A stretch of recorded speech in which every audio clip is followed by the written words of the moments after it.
Hai Graden, balik lagi sama aku Caca dan Aku Akmila. pada kesempatan kali ini kita kedatangan tamu spesial nih dari Satpol PP Provinsi Kota Semarang, Jawa Tengah bersama Bapak Eko.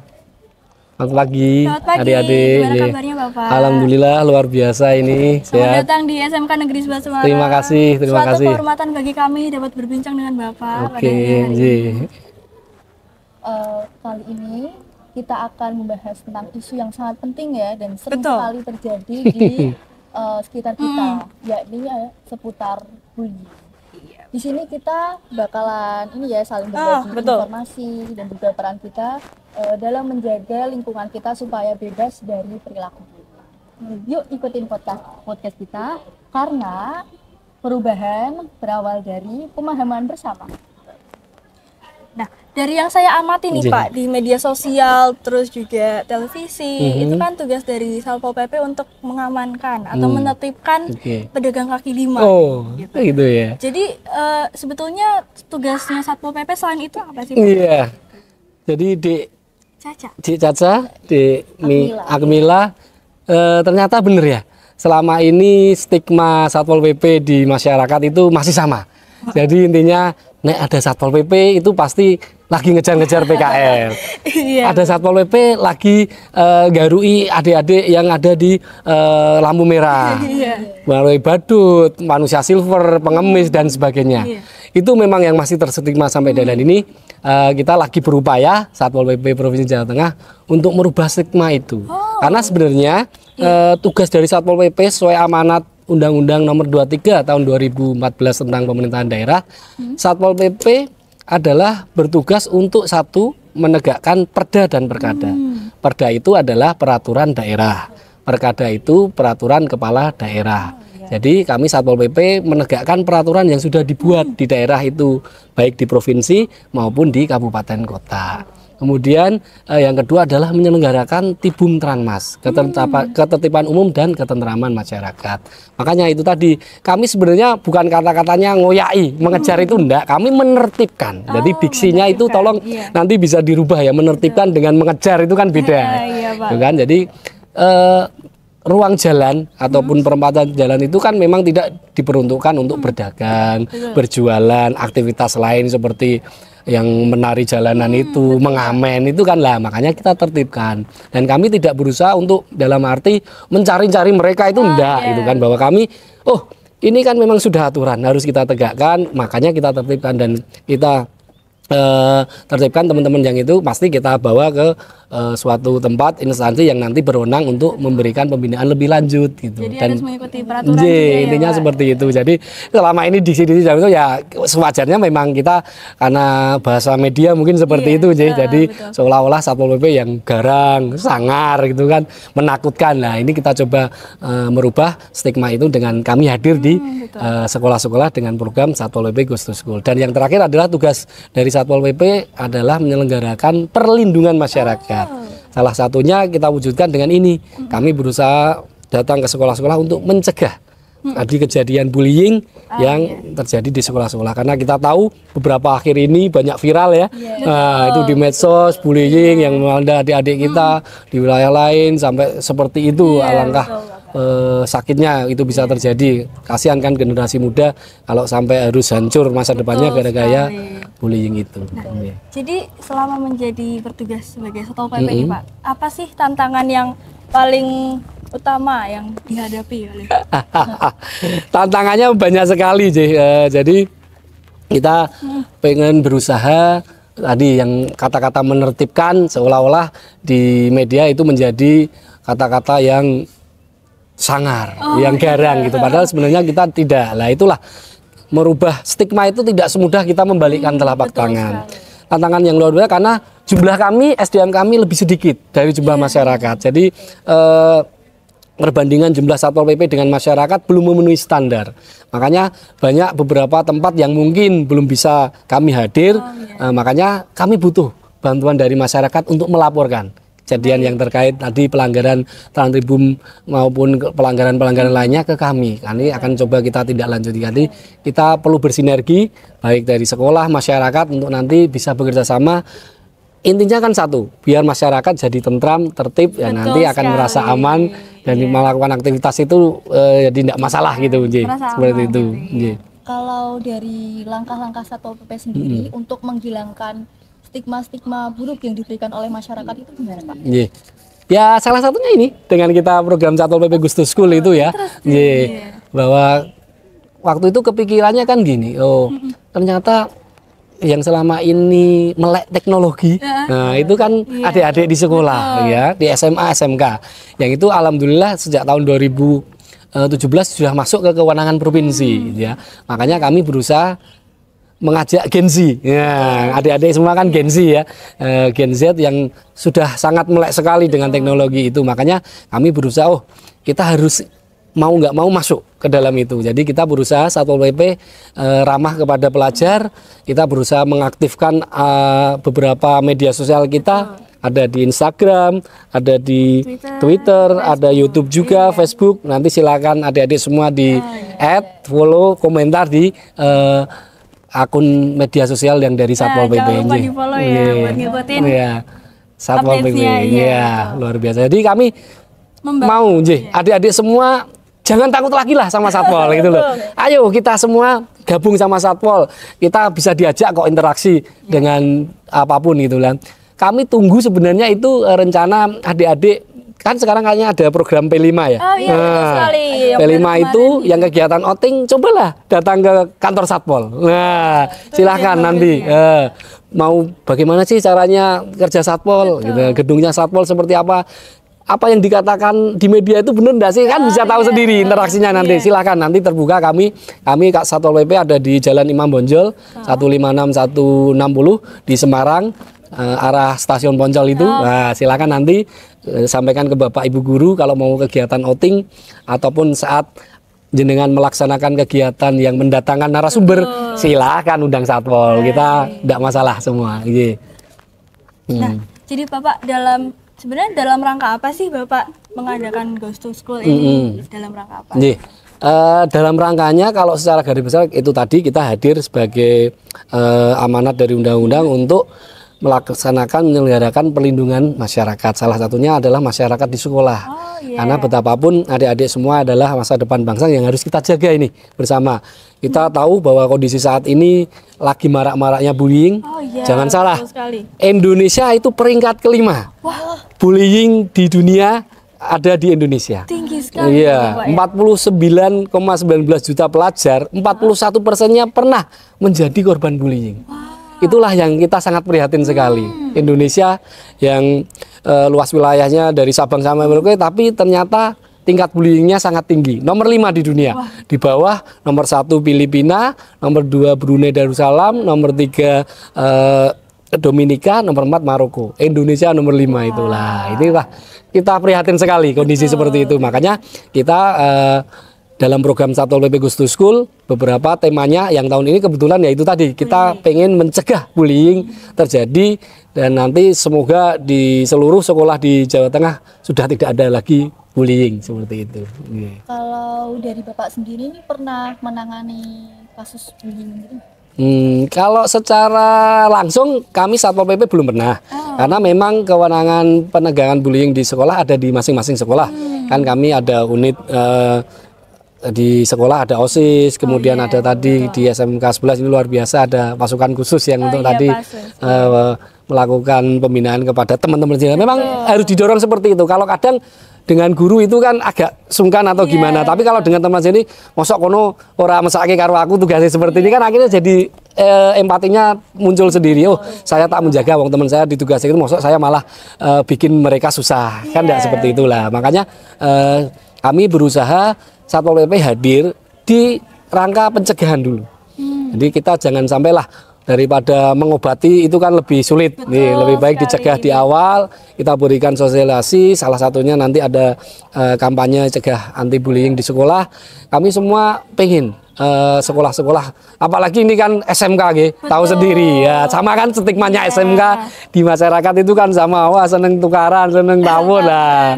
Meskipun tidak semua SMK seperti itu, tapi gara-gara ada SMK yang seperti itu, lah itulah kita coba rubah pelan-pelan stigma-stigma seperti itu agar nanti SMK sendiri bisa sesuai dengan slogannya ya, SMK bisa. Ya itulah yang kita pengen adik-adik SMK ini. Tadi saya sudah luar biasa begitu masuk, wah gedungnya sangat megah sekali, ada tempat yang untuk seperti ini, podcastnya ada joglo ya namanya, luar biasa ini.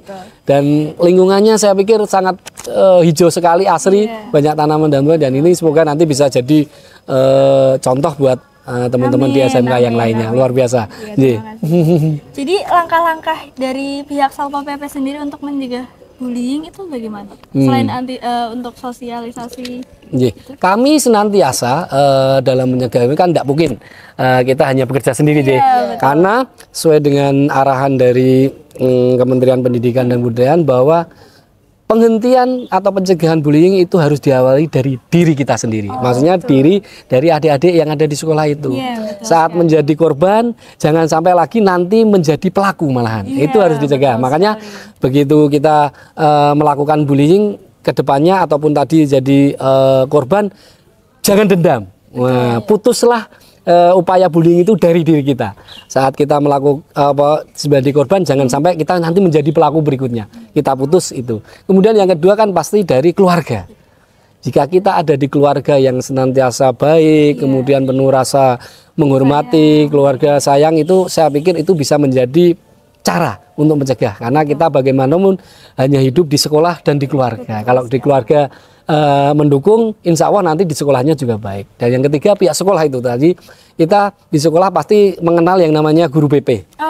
Guru BK itu fungsinya sebenarnya sangat luar biasa. Salah satunya adalah untuk mencegah bullying ini. Jadi adik-adik jangan takut melaporkan, kemudian menyampaikan kepada guru BP apa yang dimungkinkan, mungkin Pak ini diduga akan terjadi bullying. Nah, itulah upaya-upaya kita mencegah terjadinya aktivitas bullying di sekolah. Kemudian yang keempat, masyarakat. Nah, setelah kita dari sekolah, perjalanan pulang ke rumah kan kita mau tidak mau berinteraksi dengan masyarakat. Kejadian kemarin yang ramai di medsos itu berkat laporan masyarakat. Seandainya nggak dilaporkan itu nggak terlacak. Itulah peran serta masyarakat. Nah, diminta untuk tahu, kayak kok ternyata mau kumpul-kumpul, mau tawuran, mau aktivitas bullying adiknya, itu kan lah, itulah dilaporkan kepada teman-teman kami di TNI, Polri, kan juga ada Babin, Babin Kamtibmas di masing-masing desa atau kelurahan. Nah itulah upaya kami, karena kami tidak bisa sampai menjangkau di sana Satpol PP, makanya teman-teman dari TNI, Polri yang hadir di sana. Kemudian yang terakhir adalah pemerintah.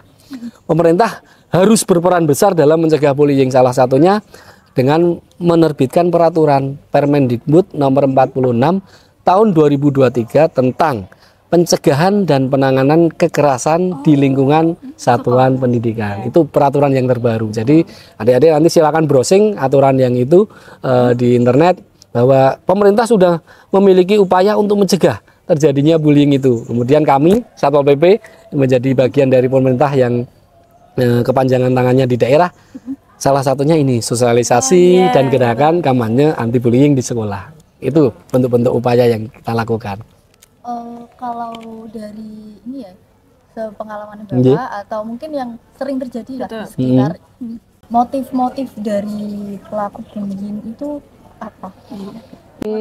Motifnya kebanyakan pasti itu tadi, balas dendam. Nah, balas dendam bahwa dulu saya adalah korban. Biasa masuk kelas 10 ya. Nah, inilah kelas 10 seperti itu kan pasti dibully kakak-kakaknya, kelas 11, kelas 12. Begitu dia naik tingkat ke kelas 11, bagaimana caranya saya juga akan melakukan itu yang sama ke adik kelas. Nah, makanya tadi kita yang melakukan kemarin anak kelas 11, harusnya kita dendamnya ke kelas 11 toh, bukan ke adiknya. Harusnya kan seperti itu. Tapi itu kan tidak mungkin terjadi kan di kita. Makanya ya wis, yang bisa dibully ya memang unit atau komunitas terkecil di sekolah maupun di tempat-tempat lainnya. Itulah yang jadi sering. Dan jangan lupa hasil penelitian dari PISA, Programmer of International Student Assessment, bahwa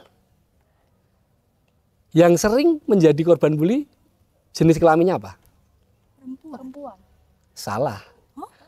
Sesuai hasil riset, yang sering menjadi korban bully adalah pelajar laki-laki dengan prestasi rendah. Itu yang sangat sering jadi korban bully. Makanya adik-adik semua yang cewek yo jangan terus merasa wah saya bukan korban, jangan. Tapi sama-sama. Yuk kita stop bullying yang ada di sekolah karena itu dampaknya jelas-jelas merugikan bagi kita semua. Gitu. Dan untuk dampaknya sendiri bagi korban bullying itu bagaimana cara menangani? Luar biasa dampaknya, pasti dia merasa tertekan, trauma yang berkepanjangan, bahkan mohon maaf ini sampai terjadi yang suicide atau bunuh diri ya, suicide ya, itulah.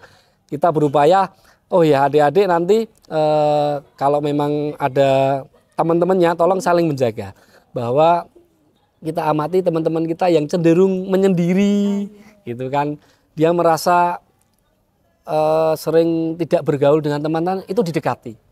Jangan dijauhkan, kemudian coba gali apa sih yang menjadi kendala. Jadi cenderung dalam risetnya itu orang-orang yang melakukan upaya bunuh diri itu mereka merasa kesepian.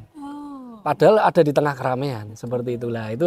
Jadi upaya adik-adik semua, teman-temannya saling perhatian. Oh kayak kok sering kayak kok sering sendirian, kenapa? Yuk kita dekati, jangan malah sama-sama dijauhkan, janganlah. Dirangkul, diajak, ngopo sih kok kamu sendiri, kita ajak main bersama. Itu tadi salah satu bullying yang sangat amat bisa membekas di hati itu adalah cyberbullying.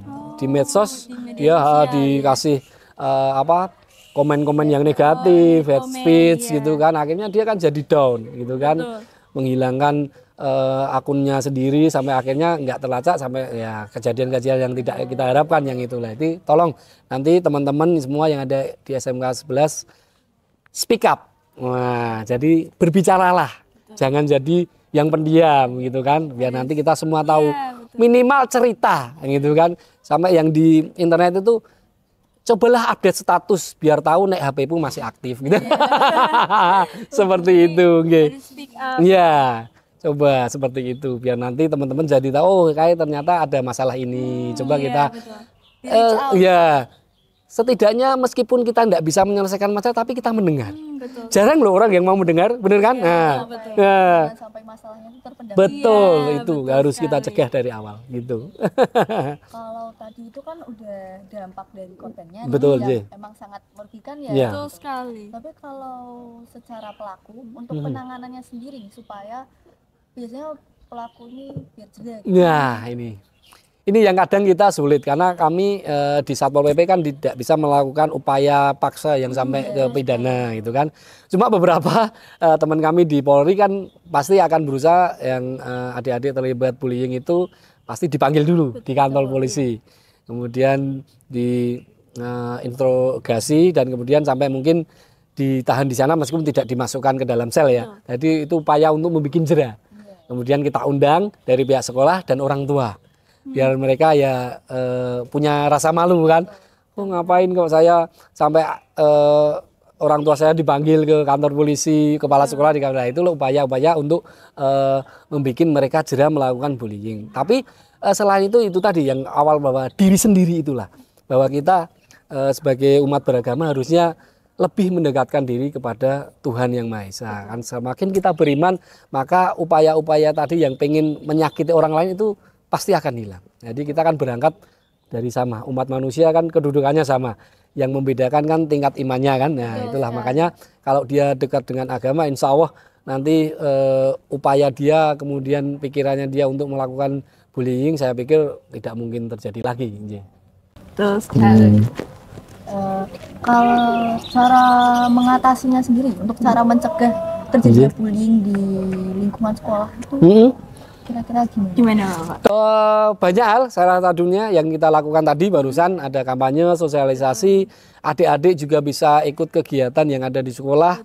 Jadi semakin kita berinteraksi dengan teman-teman yang lain dan dengan teman-teman yang tidak hanya itu-itu saja, itu bisa mencegah kita melakukan upaya bullying. Jadi kita tidak ada di satu istilahnya kotak Pandora, lingkungan yang itu-itu saja. Kegiatan OSIS kayak ini seperti jurnalistik luar biasa, saya dukung sekali.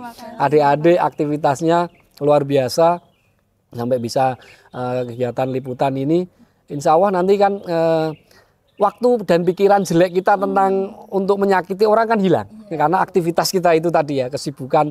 Oh, aku pengen ada ekstra ini, ikut ini ya, ikuti saja. Semua yang ada di kegiatan sekolah itu lebih baik daripada adik nanti pulang sekolah tidak sampai rumah tapi di jalan. Nah, itu resikonya lebih ya, betul. Makanya aktivitas yang di jalan itu yang tidak bisa kita kontrol. Pihak sekolah tidak bisa, pihak rumah tidak bisa karena dari sekolah itu anak sudah pulang kok Pak, nah, tapi di rumah belum nyampe, kan jadi bingung. Ternyata mereka dalam tanda petik ada aktivitas lain di jalan. Makanya kami sering ke sekolah-sekolah bilang kepada Pak Kepala Sekolah, Wakil Kepala Sekolah yang bidang kesiswaan, aktivitas anak-anak di sekolah tolong diperbanyak. Nah, jadi waktunya pulang ya hanya benar-benar pulang saja, tidak usah ada mampir-mampir ke sana lagi karena sudah ada aktivitas di sekolah baik ekstra maupun kegiatan lain yang positif itu.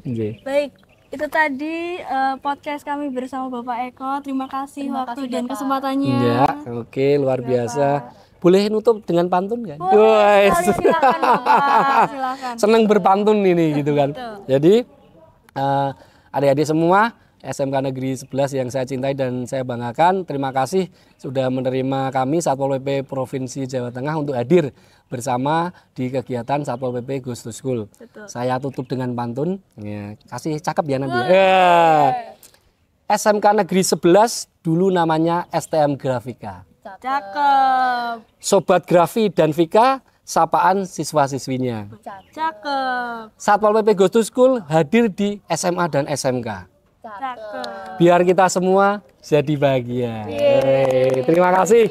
Terima kasih Bapak. Luar biasa. Adik-adik semua. And I think that's all for today. Thank you for watching.